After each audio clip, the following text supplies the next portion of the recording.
Hey, my name is Shelly and this is my channel Shell Space. Today is April's wrap up. Technically today is actually April 30th.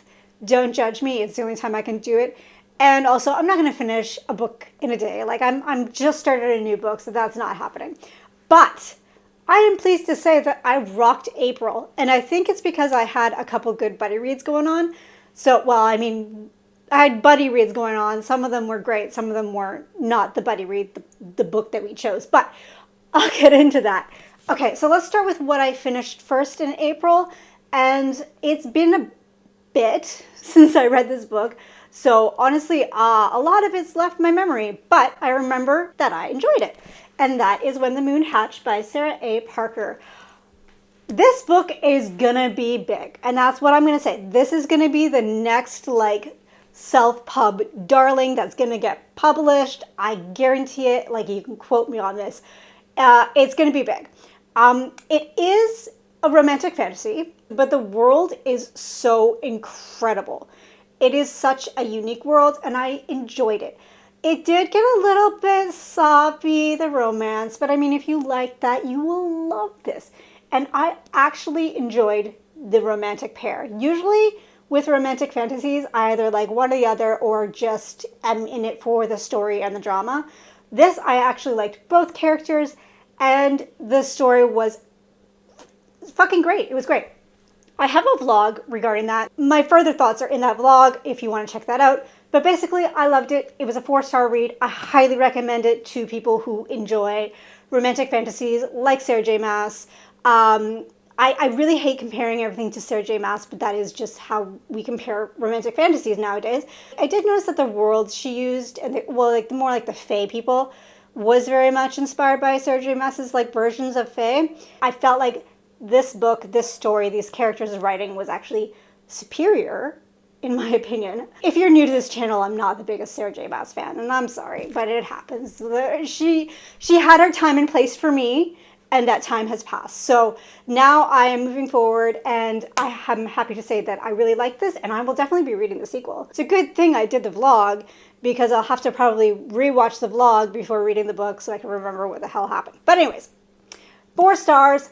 I loved it. Highly recommended it. This cover is gorgeous. It is such a nice, refreshing cover compared to the majority of the sub-pub fantasy romance covers out there. Like, why are they all the same? Come on, dudes. Like, get your shit together. Really loved it. Highly recommend it. Okay, I'm trying to remember which one I finished first, but I guess it doesn't matter. Okay, so I'll go with this one.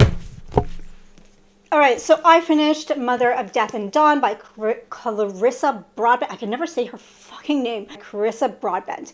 This is the final book in the War of the Lost Hearts trilogy, which was the series that she wrote before The Serpents and the Winged Knight, or whatever that series is called. Personally, I enjoyed this series like way more. This is more like high fantasy. There is a romance, like it's heavy in the story, but it is more like about these characters navigating this world together, as opposed to the story's all about them and their struggles. No, it's like 2 separate people struggling in this horrible world and still trying to stay together. And I fucking loved it. So I kind of wish that I read them closer together, because I did read them a little bit spaced out, and because I chose to do that, a lot was forgotten. I forgot who certain characters were, I forgot people's backstories, I forgot a lot. So a lot of the time I was playing catch up, and I mentioned that in my Discord, and one of my friends in Discord is like, oh, well, you know that you can find the recaps on Clarissa Broadbent's website. So if you are like me and forget, she has provided a wonderful in-depth recap for each book. So that is fantastic, and more authors should do that. Regardless, this was an awesome conclusion. I gave it 4 stars, mainly because I was lost, and that's my own fault. It's not the fault of the book. But yes, I highly recommend this for epic fantasies with romance subplot. It's not even romance subplot. It's a romantic epic fantasy, and it's really good, and I had a lot of fun. So let's change it up a bit and change genres completely. We're spinning it on its head, and I read The Last Argument of Kings by Joe Abercrombie. I did not read this physically because I honestly hate these books. The spine is so stiff and they crack, and I just don't like the experience. But I listened to the audiobook because honestly, that is the best way to experience a Joe Abercrombie book, in my opinion. The audiobook narrator, I'm terrible with names, so I forgot his name, I'll put it down below, is the best. He really brings the characters and the world to life. It is a fantastic experience. So I was talking to some friends about this, and I said, you know, at first it was like starting a workout or starting a new workout routine. You don't want to do it. You hate doing it. You have to pump yourself up to doing it. But once you get going, once you start working out, getting into the groove, you really crave it, you really miss it, and you want to keep going. Because once you finish, you feel so accomplished. And that is how I felt about this book. Yes, I had struggles getting into it, but my gosh, once I started going, I had the best time, and I am so excited to continue on with the series. And I will be reading Best Served Cold in May, for sure. I gotta get the audiobook for that. I think I gave this 5 stars or 4.5 stars. I can't remember. Only because there was a bit of a bumpy start for me. But overall, so good. Really recommend it. And I'm really, really excited to continue on because I just heard that it just gets better and better and better. So the next book I want to talk about was a really great reading experience I did with my buddy V. We finished The Wolf of Reiner. So this is actually a reread for me, but honestly, I remember so little about it that it was like brand new. I'm terrible. I need to make notes or record myself or something because my memory is... But anyways, this book was a really great read. We had a lot of fun reading it together. And although in the end it wasn't a 5-star read, we enjoyed a lot of it. So this is about Queen Taliane, and Queen Taliane is from this, I can't even remember all the kingdom's names because it's so complex, but she's from a kingdom, a very small backwater kingdom, and she was married to this guy, and he basically took off on her, and just kind of, they had like they separated basically. And she was left with her young child. Years and years later, she receives a letter that he wants to talk. So she wants to make up with him. So she goes to this town to meet up, to talk to him. And things don't go as planned. And there was scheming and there was a lot of backstabby things happening. And she never knew really who to trust. And it was really good. Like you couldn't, like it was very unpredictable. Like the twists and turns were very unpredictable. I have to give it that. The reason why it wasn't the best read was because it was so abrupt. Everything happened so quickly, so fast. I was listening to this on audiobook and it got to the point where like I thought that sometimes I was like zoning out and I missed something, so I would go back and I'm like, nope, that just happened that quickly. Like it was so abrupt. It surprised me because the world building, the character work, the political scheming, the backstories, everything, the writing was so good. And it just seemed like it was an editing thing. Like maybe the author brought a huge manuscript and because they were a new author, they cut it down to the point where they took a lot out of it. It felt like that to me. I don't know if that's the case or not, but that's how it felt to me. Because of that, I felt like it kind of dampened the experience. And I kind of wish that it was one of those occasions where the book was bigger. So I really am looking forward to continue on with the series. We do have it planned to buddy read it in May, but we have so many things going on with both of us, so we don't know if we'll be able to get going on it, but it is in the works. But even with that said, I still really enjoyed the experience. I still really liked the book, and I think I ended up giving it 3.5 or 3.75 stars. I do recommend this book if you are if like you're really into romantic fantasies and you're kind of wanting to step up your game to get a little bit more complex, a little bit more political heavy. This is definitely a good stepping stone into that. So the next book was also another buddy read. And unfortunately, it did not go that well as the last buddy read. And that is The Familiar by Leigh Bardugo. It started out with so much promise. I don't know what happened. So this is Leigh Bardugo's newest book. I love the black sprayed edges and the insert covers are beautiful, but unfortunately the inside did not work as well for me. This is a historic fantasy, more like gothic kind of inspired. There's a lot of focus on religion and culture, and it's taken place in Spain. Queen Elizabeth I was mentioned, so I think it's around like 1800s. We are following Louisa, and she is a maid working in this, like, they're not the wealthiest house, but she is working there and they treat her like garbage.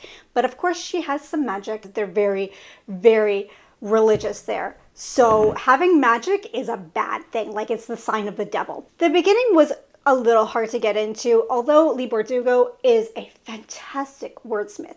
She writes so beautifully. It's like poetry. It's beautiful. But her execution is not the best. And the beginning was rocky.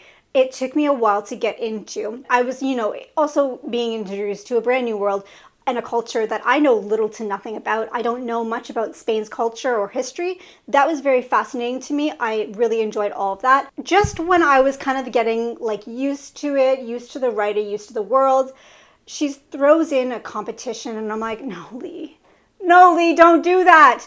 And there was like this competition that literally had nothing to do with anything. And then it lost me. I finished the book, but Heather, who I buddy read with, I'll link her channel below, she DNF'd it. She's like, I can't do it. And the only reason I did it is because I was listening to the audiobook and I'm like, well, you know what? I'm just going to be stubborn and I'm going to finish it. And it left me feeling very uncomfortable and I wish I didn't finish it. I wished I DNF'd it with Heather. So the beginning reminded me a lot of Alias Grace by Margaret Atwood. And although I haven't read that book, I watched the miniseries. It's essentially about a young maid who is disgruntled and works for this rich family. There's some like scheming and backstabbing, and it reminded me very much of that. And even the ending, the way that it ended in the miniseries, left me affected for so long. Like, I was in a slump for the longest time, and this book left me in a similar slump. This also reminded me of The Invisible Life by Addie LaRue by V.E. Schwab's, mainly because it was, a standalone from somebody who usually does series, and also it is a historic fantasy. Yeah, so, I'm pretty disappointed by this. I'll be honest, I will be perfectly honest, I was past the age when the Grishaverse came out. I remember reading it when it came out originally, and I was still like, this reads too young for me, and none of the Grishaverse books worked for me. So I thought maybe, it was just an age thing. But I do like Leigh Bardugo's Alex Stern series, so maybe that works, but I think I only like it because it reminds me of Buffy the Vampire Slayer. So I don't know if Leigh Bardugo is an author for me, which sucks because I actually really like Leigh Bardugo as a person. Anytime she does an interview, I generally enjoy listening to her talk or reading anything that she has to say, but it's just the writing I can't connect with. So I gave this 2.5 stars, and honestly, I probably would have gave it less, but I did enjoy majority of the beginning, and unfortunately, this is going to be going in my unhaul pile and not back on my bookshelf. So that is sad, but we can't love everything. Because that book put me in such a slump, I'm like, I need something short, something quick, something like instant gratification that I can finish in a day. So I picked up The Elder Race by Adrian Tchaikovsky, and I love this book. I think I'm going to give it, I haven't rated it yet because I literally finished it last night, but I think I'm going to give it 4.5 stars to 5 stars. It was a delight, and I don't know if it was supposed to be a delight, but I found it delightful. So I can phrase this plot in so many ways. So essentially this is about an archaeologist on a planet that for some reason he was put in cryosleep and gets woken up by this princess of this primitive race that he was in charge of studying. The thing is, she thinks that he's a wizard, but the language has changed so much since the last time that he was awake that it lacks the ability to actually properly tell her that, no, I'm not a wizard, I'm an archaeologist, I'm here to study you, but, he can't. So she ropes him in to essentially going on a quest with him to defeat a demon. I found it so delightful. I don't know if it's supposed to be taken that way, but I just found it so quirky, so witty, because there was constantly like miscommunication, but it was like the best sort of miscommunication, and it was almost like lost in translation. He has like the technology and she keeps thinking it's magic, and he's like, no, there's no such thing as magic, and she's like, obviously there is. And it's funny because they go on this quest with these people, and it's hilarious. I found it hilarious. I really enjoyed the social experiment that this book contains, and I had a blast. So I highly recommend this to people who just want something quick, something to like broaden your mind a little bit, but also entertain you and not depress you, which is what I really needed at the time. So 5 stars, and that's that. That was my April wrap up. I am so pleased with the amount that I read, although some were duds, some were hits, and I had a really great reading experience with majority of them, so who can complain about that? Comment down below, let me know your thoughts, let me know what you read this month. You can always find me on Goodreads, Instagram, and our Discord link is down below. We would love it if you guys joined any of our buddy reads. It's a really small community, but it's awesome so far. If you've made it to the end of this video, thank you so much. Also think about liking and subscribing, and I'll see you in my next one. Bye!